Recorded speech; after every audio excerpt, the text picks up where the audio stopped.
locales. Comment nous pouvons y arriver pour accéder à ces fonds? L'an 2024 et le 8e jour du mois de mars, les acteurs de la société civile environnementale en provenance de différentes provinces telles que le Maniema, le Sud Kivu et le Nord Kivu se sont réunis à Bukavu dans la salle de l'hôtel touriste pour faire la restitution de la COP 28 et surtout le résultat portant sur les impacts de l'insuffisance de financement et de la nature dans le bassin du Congo en RDC.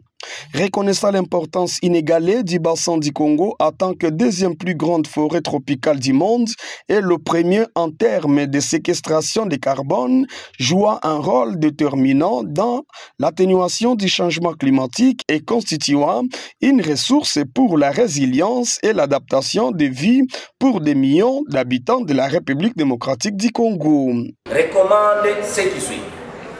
aux organismes internationaux, partenaires techniques et financiers du gouvernement congolais, d'appuyer et accompagner la création et l'opérationnalisation d'un trust fund regroupant les parties prenantes, gouvernement, les organisations de la société civile, les chercheurs, les experts internationaux, les services techniques, les communautés locales et le peuple autochtone en respectant le genre pour susciter la confiance des acteurs. D'orienter les financements de la nature seront les priorités nationales de la République démocratique du Congo. D'accompagner les négociateurs congolais dans les échanges d'expériences et renforcement de leurs capacités en matière de négociations climatiques et mobilisation des fonds. D'appuyer le renforcement des capacités à travers l'octroi des bourses aux chercheurs à longue et courte durée. Au gouvernement congolais, nous recommandons ce qui suit. Que les gouvernements, surtout les ministères de l'Environnement et du Développement durable,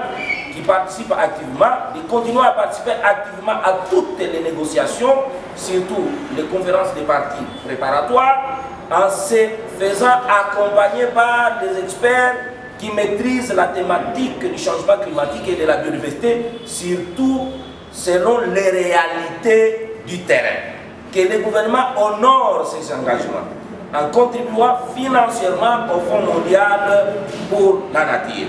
Que le gouvernement, que la gestion des fonds reçus par la RDC se passe dans la transparence et l'inclusivité. Que le gouvernement restaure l'autorité de l'État à la base et informer et rendre public tous les rapports d'audit des fonds réussis en matière de changement climatique, de sanctionner les détourneurs de fonds dédiés à la protection de l'environnement en République démocratique du Congo, mais aussi d'appuyer la recherche scientifique pour éclairer la prise de décision sur les questions climatiques, de capitaliser le résultat des recherches pour le mettre à contribution dans le cadre des lobbying assurés par la société civile au niveau international. Que le gouvernement recrute les experts nationaux et internationaux spécialisés en matière de négociations climatiques et de mobilisation des fonds afin de les mettre à profit sur la question de financement climatique sur la nature dans le bassin du Congo. Que le gouvernement facilite la création et la mise en place avec l'appui et l'accompagnement des partenaires, la création et l'opérationnalisation des trust funds